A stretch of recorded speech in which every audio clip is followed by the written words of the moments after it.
Good afternoon, everyone. This is Attorney Danyl Patterson coming to you live from the 190th. As you know, I'm a candidate for state rep here in the 190th. That's West Philly, baby. So if you're in Mill Creek, Cathedral Park, down in Cedar Park, over to Haddington and Dunlop, don't forget Winfield Heights, and all about that what is that? Lower East Falls, Philadelphia.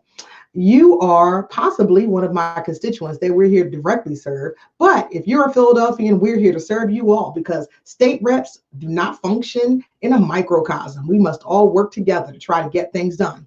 As you know, I love to have guests with me, and today I have Ashley er-Tobin and Ava Dames from Violets in Bloom, Holistic and Wellness. She's gonna tell you the whole thing because I messed up every time. Anyway, yeah, I'm not gonna front like I don't because I do. Okay, but most importantly, we've got some good subject matter today. So we're going to be talking to you today about the census. Happy Census Day, everybody. Yes, there's actually a Census Day, which also coincides with April Fool's Day. But Census Day only happens once every 10 years. And so we're going to talk about that and why it's important.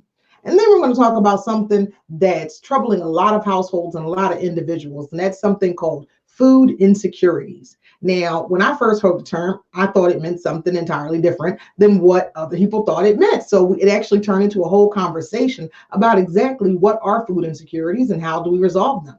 So beyond just knowing where to get food, there's a lot of how to manage our relationship with that food, especially when it's time, it's kind of like, they're telling us to ration it. And I don't know about you, as soon as somebody tells me no, I want it all the more. So I may never want to go exercise, but all of a sudden, the fact that I can't go exercise means I want to exercise more. As soon as I go on a diet, Cinnabons look really, really good. Ain't thinking about them Cinnabons, but say you're on a diet, you want them all. I don't know. Maybe I'm the only one.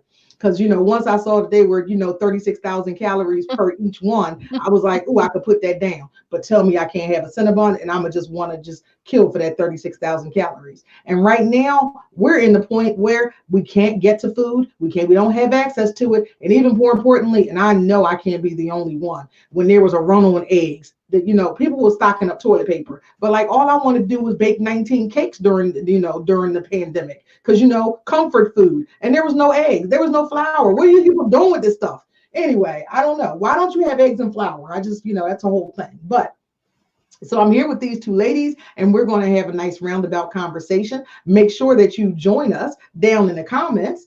We've already actually given you some good resources. Hi, Charlotte. We see you're with you today. Hi, Ish. How you doing? And yeah, you just want to eat and hear. Okay, there you go. I got you because I totally understand that. That's really all I want to do. That's pretty much the extent of how I want to focus on the pandemic. So ladies, if you'll actually introduce yourselves, tell you a little bit about yourselves so the folks know how to find you and reach you. Coming over to Ashley first. Hi, I'm Ashley er-Tobin, and I run a program for professional coffee, and I'm a nonprofit agencies in Philadelphia and Delaware. And Ava. Hi, I'm Ava Dames. I'm a board certified health and wellness coach. I work with corporations, and I recently opened my own business, Violets in Bloom Healing and Holistic Arts. Thank you so much for joining me today, ladies. So let me tell you about these two things.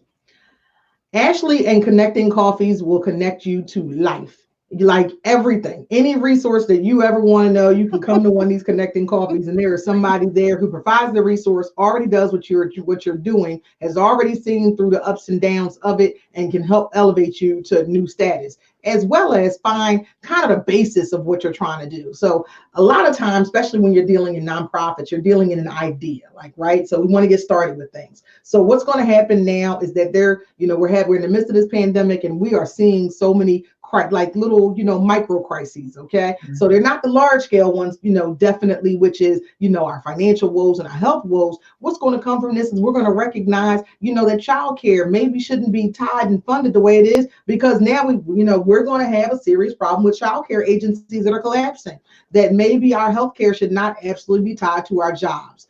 Those are the kind of things. This is when the great ideas are born. We know that Uber, and we know that food delivery, and what else is it? Airbnbs, they all did not exist the last time we had a financial meltdown in 2009. So, and they all came about because people had new ideas. And look at it. We're relying upon Zoom. So go get you some stock. I mean, all these things are new to our new economy. So then it becomes, how do you start to serve those people? And that is what Ashley is a master at. And then I'm going to tell you what Ava is a master at. Ava is a master at making my booty hurt. And I'm going to just call it what it is. Because she got me to do a Zoom, Pilates class. Was it Pilates? It's Pilates. Pilates. Okay, yeah, it was Zoom Pilates. I don't know. It was Zoom make your booty hurt. I was just like, oh, this is simple. I work out 5-6 times a week. I'm gonna be fine. I'm doing HIIT. I do, 100 burpee challenge. It's gonna be great.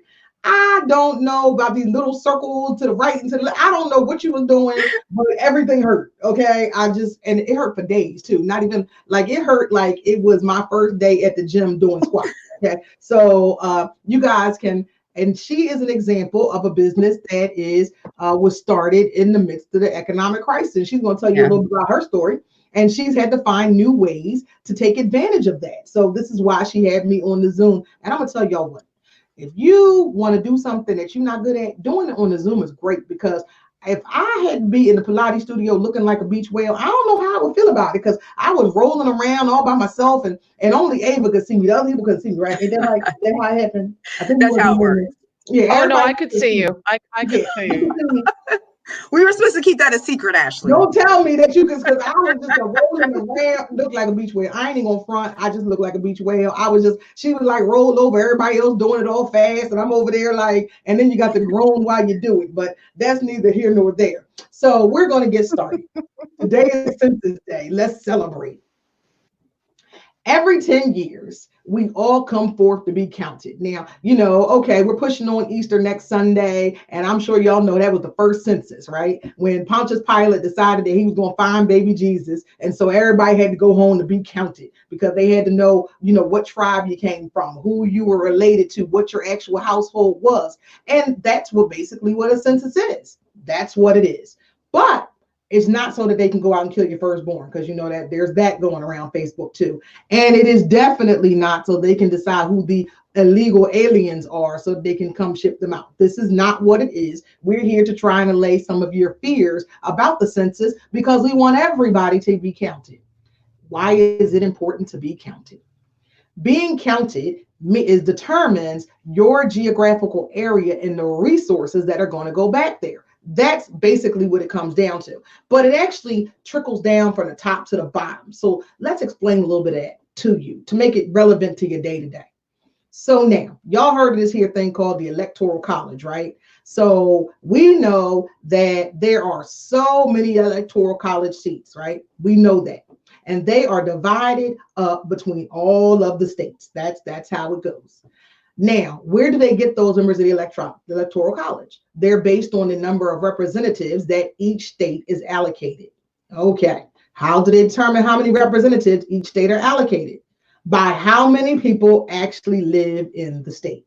So an example, it is totally expected that Texas will gain new delegates and new members of the Electoral College following this census. Why? Because we know that in the 2010 census, Texas had the most growing counties in the United States. There were 16 of them. So that meant that theirs was the only population that was absolutely on the rise.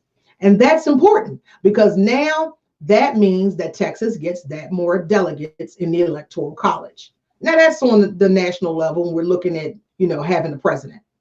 But that also means that Texas gets that many more members of Congress. So if there are so many members of Congress, we know there are 435, and we know that every state gets two. So 2 senators, So that means that the 300 plus state reps congressional reps are divided up amongst the population at large. So we need to make sure that our voices are being heard.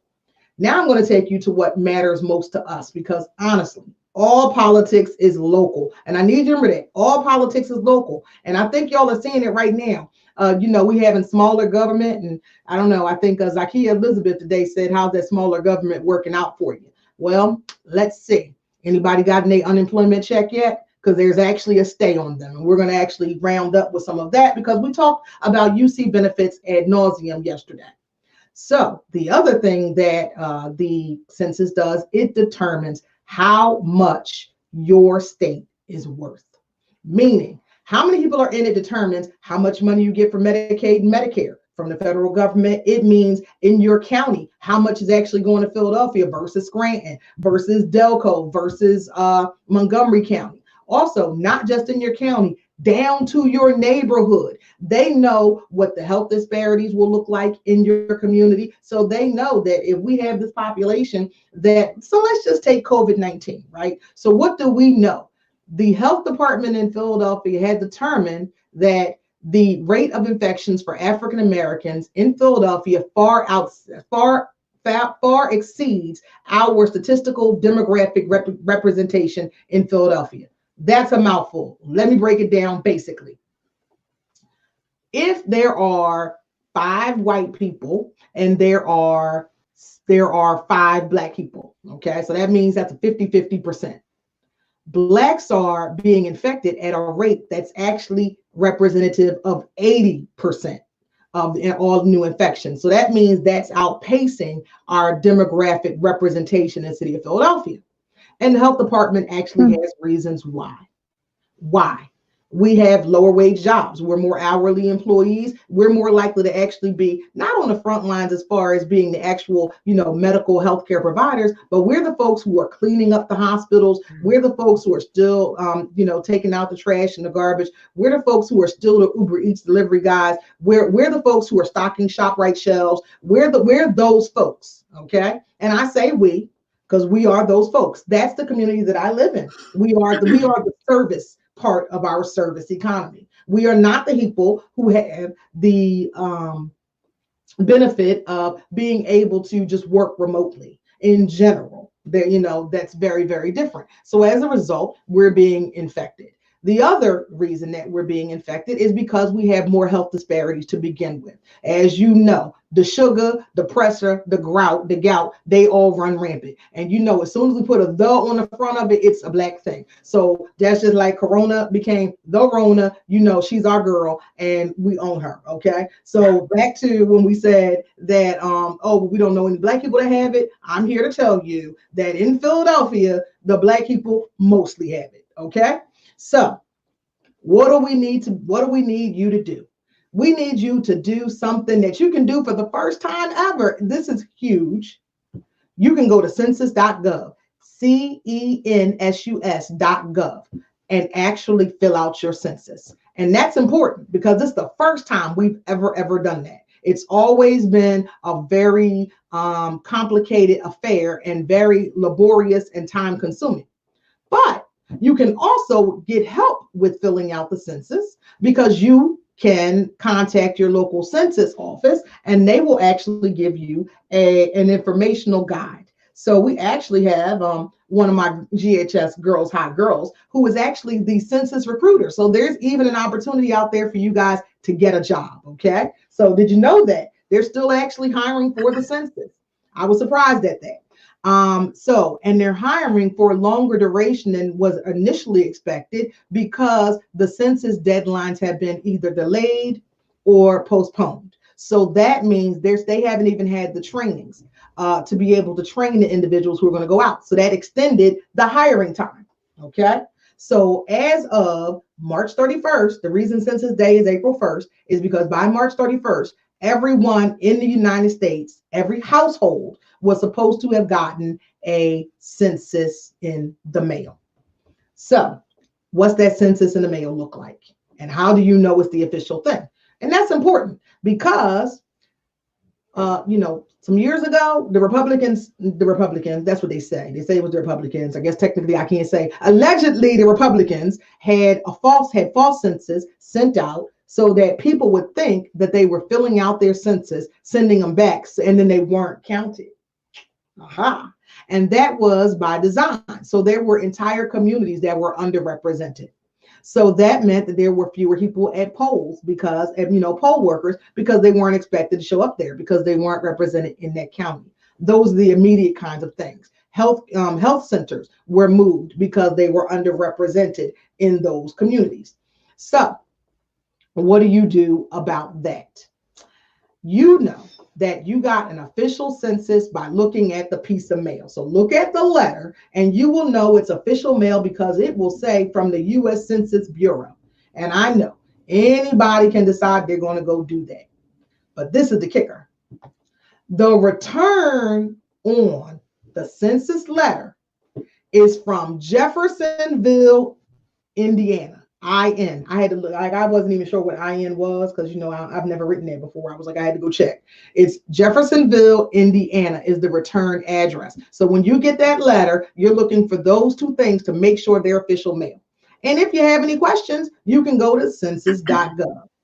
Now, I'm sure I'm not the only one that's worried about my Medicare, that I'm worried about my Medicaid. I'm worried about healthcare in my community. I'm worried about whether or not we're getting adequate school funding. I'm worried about whether or not we're actually getting schools in our neighborhood. I'm worried about whether or not there's somewhere for this aging population to go, because they determine how many senior homes you need and whether or not you need any nursing homes based on this census, because they need to know how old the people are in your household. And it's very simple. There's also no citizenship test on the census. And that's what I meant when I said this is not so that they can come and get you and deport you. They don't ask what your citizenship is. They ask what your race is. And why do they ask what your race is? 2020, this is expected to be the first census where the majority of Americans are Black and brown. So that's actually expected as well. So we will have a majority minority population, allegedly. That's the projections for this 2020 census. So I'm going to put that information down in the bottom. I'm going to tell you that you can reach out to my GHS girlfriend, Montez, and she's actually going to help you through. And this is important because these are like real jobs, y'all. These are like real jobs. So she is Michelle Montez. Wait a minute, make sure I got the whole thing together. Michelle Montez, but she gave me an email address so you can actually get directly to her because she is the national reporter and the national recruiter in this area. But I'm going to put it down the bottom so you can find her. She is Michelle with 1L Montez, Montez at 2020census.gov. Now, let's talk about how much those jobs pay because they're real jobs. And I'm going to tell you, I had one of these jobs back when I was making my way, because 2000, that census, when I was just coming out of law school. And it was, it was around the census time, and it was before my real job, my first legal job started. And it was like, I think they were paying like $17, $18 an hour, which is real money, y'all. Well, let me tell you that in Philadelphia, the enumerators, that's what they call them, the folks that actually go out and take the census, make $25 an hour. So $25 an hour, especially in the land of folks are losing their jobs left and right.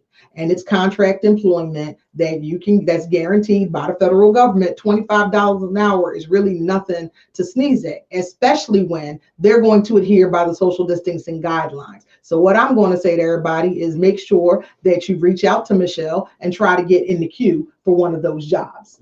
And now we're going to go over to the reason that we need to be counted, because folks have food insecurities. Thank you for hanging out with me, Ashley and Ava. First, what is food insecurity? Because, we disagree.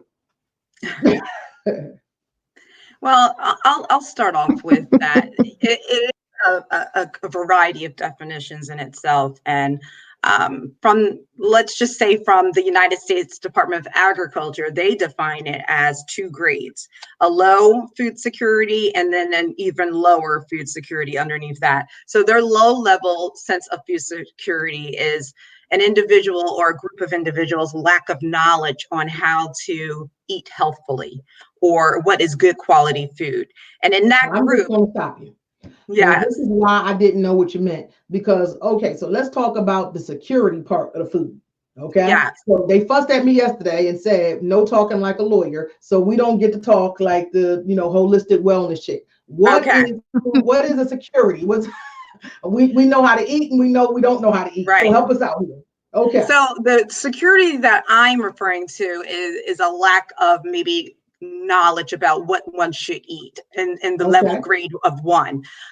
They may not be educated on what nutrition does in the body and how to secure proper nutrition with fruits and vegetables, and how minerals and vitamins come from those things and what proteins are. So that would be a level of insecure knowledge or a lack of knowledge.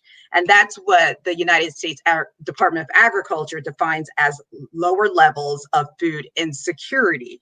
Now, there is a lower level than that. They call it a very low level of food insecurity. And that's a group of people that have limited access financially to good food, as well as limited access proximity to food. And so we now have a divide of a couple different groups of people falling into that gap now. The recent unemployed, and then we have people that have enough food, but have a sense that they might end up losing that ability to get more. Like you mentioned, there's food delivery programs right now. People are scared to go out to grocery stores. So now we're dealing with both ends of food insecurity. And then we have a third one that I have discovered.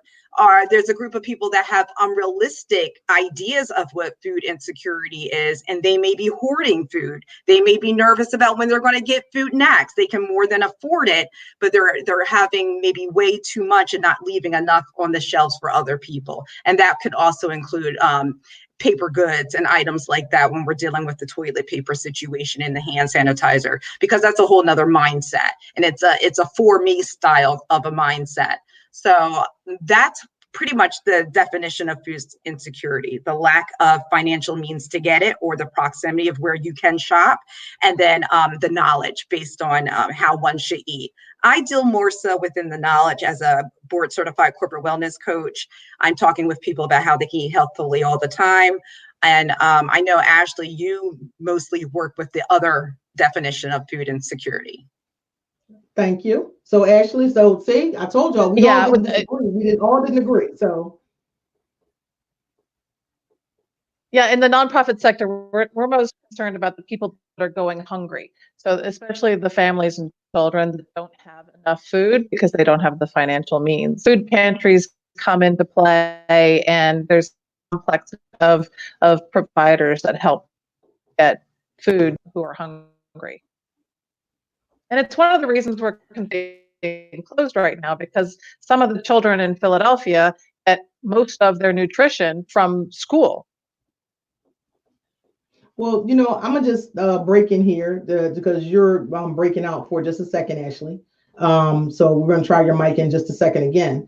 But for those of you who don't know, my parents, and especially our mother, were really into early child education. And our mom was an executive director of a Head Start program. And I would remember in the wintertime when it was the snowfall and they had to close the school. And it would be a whole situation like, oh, should we close? Should we not close? And I know I was just sitting over there, you know, waiting for them to close my school. And one day I talked to my mom and I was just like, well, you know, what difference does it make? And she said, she showed me the food budget for the program. So I was old enough to at least understand the budget, even though I didn't really. And so what she explained to me, and we sat down with the nutritionist, was that the food budget for Monday was equal to the entire budget for the rest of the week. So for Tuesday through Friday, because the kids were coming to school on Monday hungry. So that was the only day of the week that breakfast, snack, and lunch were all, and PM snack were all, you know, eaten, as in they got their leftover, and instead of having leftovers, they were actually going back for second courses. And so that's the first time I really learned how hungry our children are and how much they rely upon us for, how they rely upon school to be able to eat. So back to you, Ashley. I'm sorry. Maybe are you still there? Yes, I'm here. If you can still hear me, we have posted, Danielle, you posted the link now that has distribution stuff you set up. One of the colors is for children to pick up meals, and the other is for families to pick up boxes of food that should last for 5 days. Now, a question about the pickup sites. Because we've actually, there have been some great doers who've been trying to act independently to be able to help out, because we're in an absolute time of crisis. And, when there's a crisis, It's one of those things, kind of like connecting coffees. Somebody has a good idea, but the execution might be lacking a little bit. Right. And what's happened is they've run out of food too early, or they've had too many people there all at one time to be able to pick up the food. So to get any of these foods that are being distributed on the website, do you know whether or not you have to register or specify a time?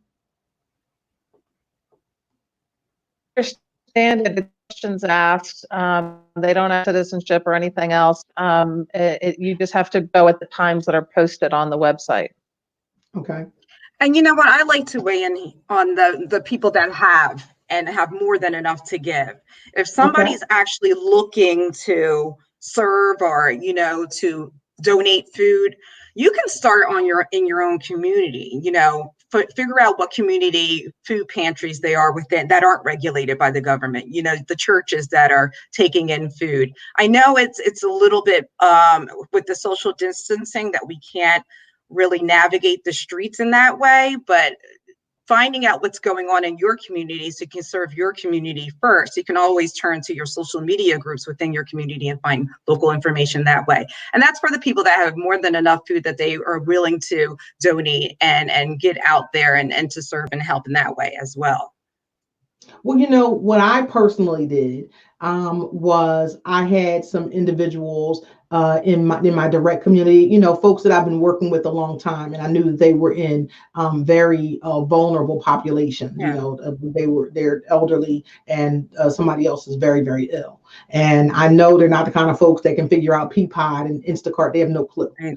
So that was something that I do with them is I get a food list on Sunday and I order on Tuesday for them to be able to make sure that they're getting. And the reason I do Tuesday is because the weekend is too crowded. So they won't get the delivery, anytime soon. So we do it Sunday. I order Tuesday for deliveries on Friday to make sure that they have that week's worth of food. And somebody said, well, why don't you do a longer period of time?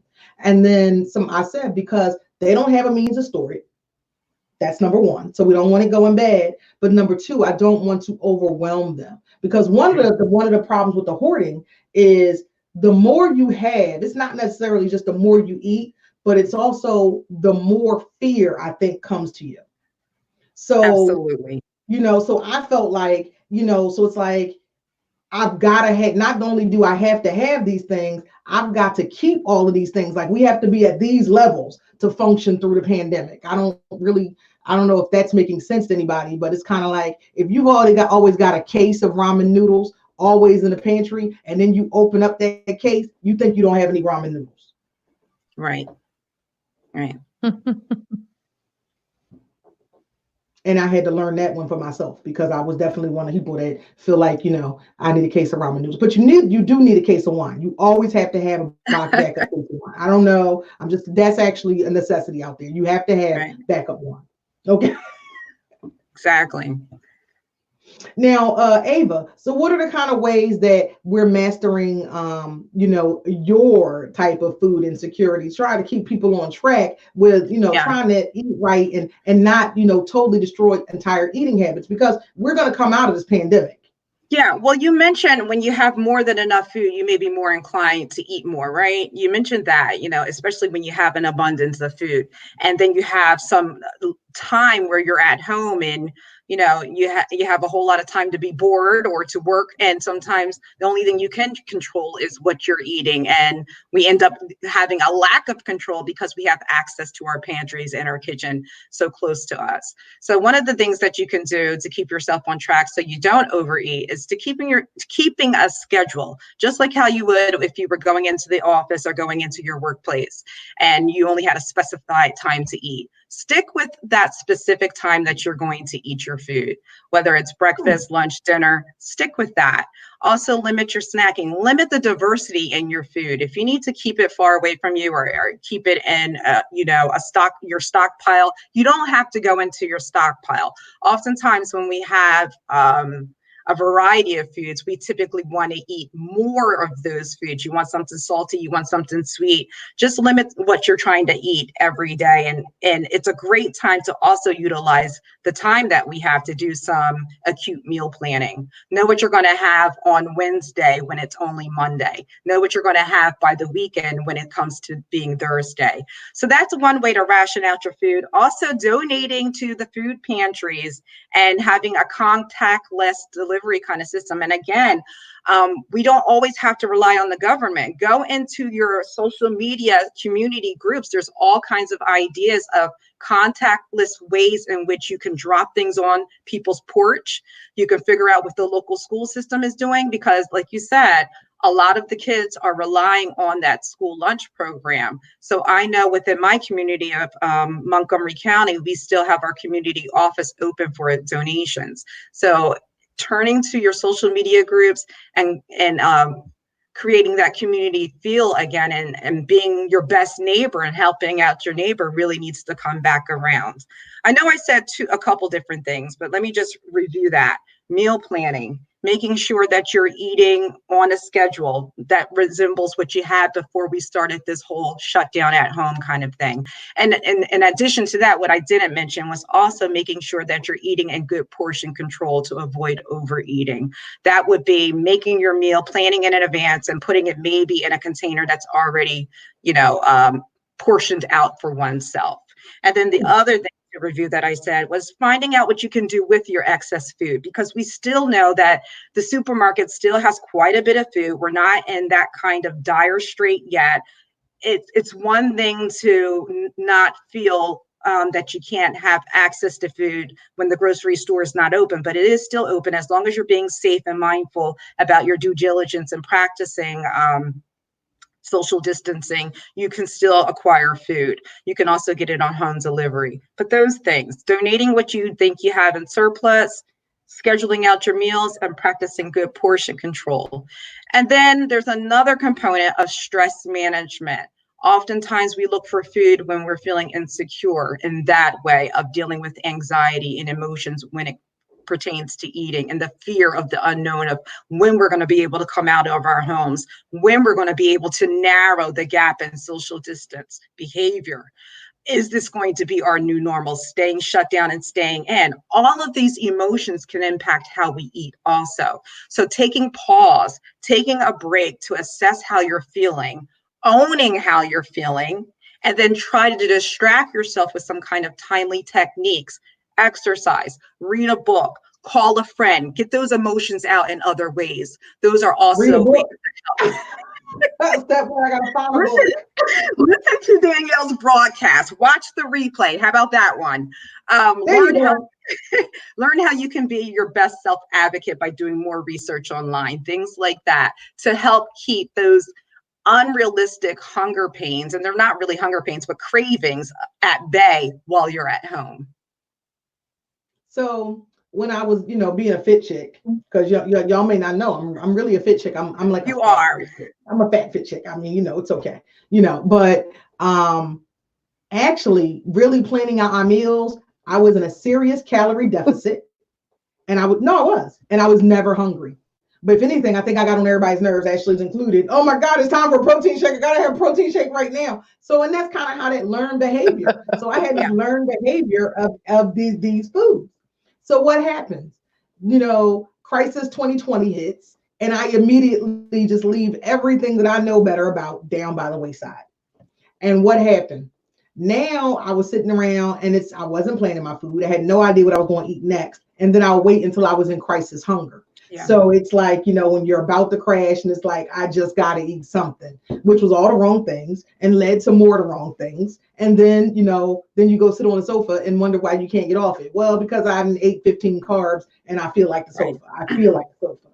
So what did I do last week? So we did first week quarantine, right? So this week I made sure that I went to the market with a plan. I didn't go to market. I ordered up ahead of time because I had a whole panic attack in the market. I'm just honest. Yeah. Like it was just too many people and they too close, and it was just like, and then I don't know, I felt like the Walking Dead movie or something. I feel like it was zombies. Everybody was just there waiting to sneeze on me. I really did. So I did what I did for my neighbors, which was I ordered the food ahead of time, and then I, did the drive up thing where they bring it out to you.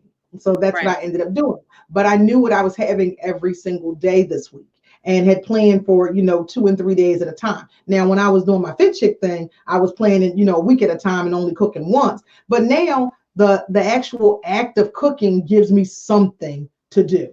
And I don't know if anybody else is having that. It's just that I just need something else to do. And I'm sure that, this is the time to get your kids in the kitchen. Somebody actually posted that their son made the spaghetti yesterday, and the son was so proud of it.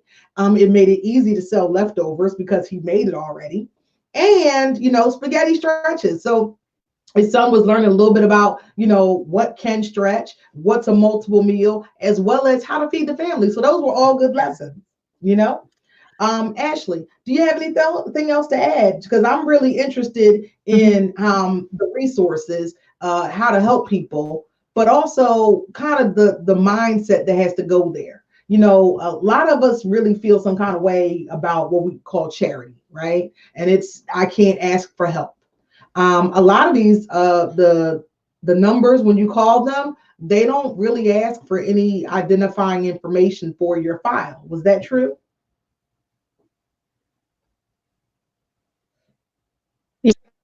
There are a few that will, but most not. Make sure the people that are hungry get the food that they need. And also, I'm going to put that down because I never spell it right. But Babashi has been doing a food bank for years, and they have opened it up to the community at large, not just those individuals that they've previously been serving. So that's a group that's actually been doing it. So what I've been finding, those churches that have a regular food pantry have been actually better at kind of getting the word out in the delivery of services because they already have a system in place. They know that works versus responding to a crisis. So we're going to put that list up in our comments and hope that you like and share. We hope that you were informed, entertained, and that you're going to go to census.gov and fill out your census information. That if you know somebody who needs a job that's willing to start once we're through the pandemic, to reach out to Michelle.Montez at Census 2020 at 2020census.gov. And if that you have any questions, of course, you can always reach out to me or my staff at Danyl for State Rep at 267-291-4702. That's 267-291-4702. Ashley, how do they reach you at Connecting Coffees? ConnectingCoffee.org. Thank you. Thank you. And Ava, how do they come and get the pain of the Pilates? And don't tell nobody else. I'm gonna tell you, don't tell nobody else. Wait a minute. Did you videotape the Zoom? Because now there's this whole thing where they hack the Zoom. I did not videotape. I did not record it. Don't videotape hack the Zoom, okay? Because actually you probably could make money off of the Beach Whale Zoom. I'm gonna tell you because you need to do another. Yeah, we're doing another one Saturday at 11 a.m. We are doing another one Saturday at 11 a.m. And you can find me on Facebook at My Violets in Bloom. Just look up My Violets in Bloom, and you can also find me on my own personal website at myvioletsinbloom.com. My violets, I can't spell in My Violets in Bloom. Because this what happened, when you the production team and you the behind the scenes person. .com. myvioletsinbloom.com. And that's my own personal webpage. Coffee. Wait a minute. And and then connecting, I can spell that, coffee.org, right? Ashley.